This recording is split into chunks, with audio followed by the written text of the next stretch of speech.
Hey everyone, and welcome to The Explainer. I am absolutely pumped you're joining us today because we are looking at something truly monumental. We're unpacking the Australian government's newly proposed National Framework for Artificial Intelligence. As AI rapidly integrates into our daily lives, governments everywhere are scrambling to figure out how to handle it.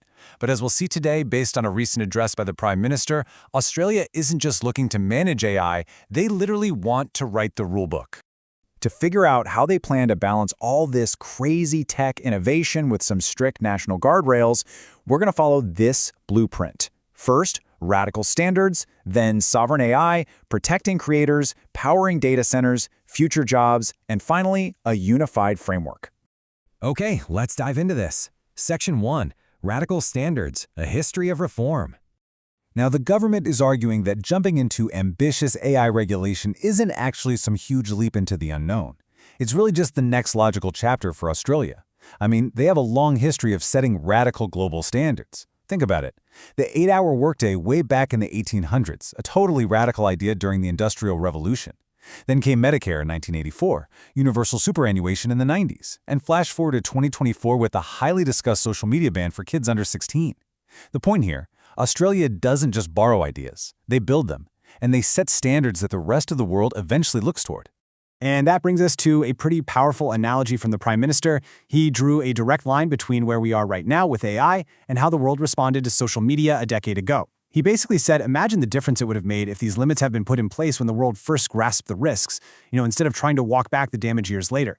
Basically, the argument is that we have that exact same choice right now with artificial intelligence, and we just can't afford to be late to the party. So, Section 2, Sovereign AI, Shaping the Future. That sense of urgency pushes us right into how Australia plans to actually dictate its own AI future. The country's seriously at a crossroads here. The government is explicitly refusing to just become some passive data warehouse, They do not want to be the last link in a digital supply chain completely controlled by overseas monopolies. No way. Instead, the goal is to be a sovereign leader in things like cybersecurity, biotech, and advanced manufacturing. It's all about designing and building AI capability locally so they can lock down their national security and economic resilience. But you might be wondering, why on earth would frontier AI investors agree to build on Australia's terms? Well, Australia actually has some massive built-in advantages. We're talking world-class universities and research, plentiful critical minerals and rare earths, which are absolutely crucial for tech hardware, plus abundant sunlight for renewable energy, and a top-tier legal and financial system. The argument is, with all these structural perks, Australia has the leverage to set the rules of the game for AI investment. All right, Section 3, Protecting Creators, Copyright and AI. Setting those rules also means protecting the creative sector, and the government is drawing a super hard line here on intellectual property. The stance is crystal clear: an artist's creative endeavor is their work and their property. Anything less is theft. I mean, it literally does not get more definitive than that. They are drawing a line in the sand to prevent companies from just scraping Australian books, music, art, or news to train their AI models without paying up.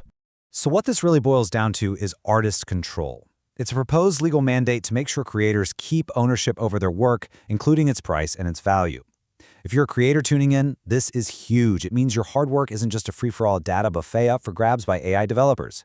The government wants to build the strongest copyright protections possible to preserve the creativity and journalism that shape their national identity. Let's move to and see how this builds into the physical realm. Section 4, Powering Data Centers, Infrastructure Rules. Because AI isn't just magic software floating in the cloud, right? It needs massive physical infrastructure, land, insane computing power, and, crucially, a ton of energy. To stop these giant new data centers from jacking up your household power bills, they're laying down some strict mandatory requirements. Number 1, underwrite new power supply. 2, pay their full share of the grid connection. 3, actually be net energy generators, meaning they have to build new renewable generation and put at least as much power into the grid as they take out. And 4, minimize water use. And hey, that last point about water, absolutely vital. Australia might be the sunniest continent on Earth, which is awesome for solar, but ironically, it's also the driest. You definitely do not want to end up in a bidding war with a supercomputer over a glass of water. So these rules ensure data centers max out their energy efficiency and actually pay for any extra water infrastructure they need, making sure the AI boom doesn't completely drain the country's precious natural resources. Section 5. Future jobs, AI and the workforce. Let's pivot over to the economy. Whenever AI comes up, there's always that anxiety about automation replacing human workers, right? Well, the Prime Minister shared this fantastic personal anecdote about handling tech disruption. Back in the 1980s, his very first job at a bank branch was literally trying to convince people to stop using physical paper passbooks and trust this wild new machine called an ATM. Fast forward to today, we basically run our entire financial lives on a smartphone right in our pockets. It's a great metaphor. The point is, wave after wave of technology shifts the economy. It's inevitable, sure, but it's totally manageable. And get this, his initial target back then, his KPI to get bank customers to use this terrifying new ATM tech was just 20%. It perfectly highlights how quickly something radical just becomes mundane, everyday behavior. The workforce adapts, and the nature of our jobs simply changes.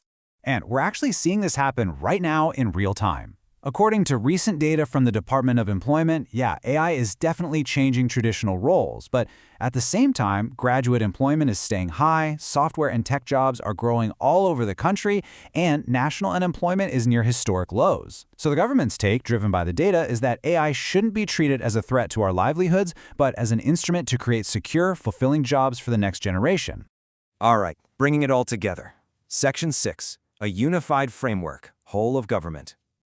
So we've talked about copyright, jobs, energy, and sovereignty. How in the world do you actually manage all of that administratively?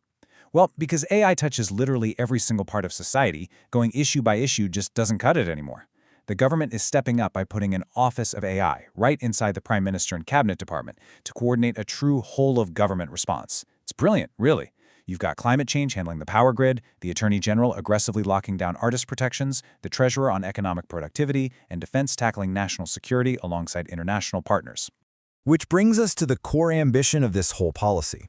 Australia wants to be the very first country to bring all these sprawling, chaotic AI issues into a single, unified national framework. By doing this, they're hoping to give international investors total clarity and speed for approvals, while maintaining strict discipline and trust right at home. But all of this leaves us with one massive, lingering question. Can a single nation successfully domesticate a global, completely borderless technology?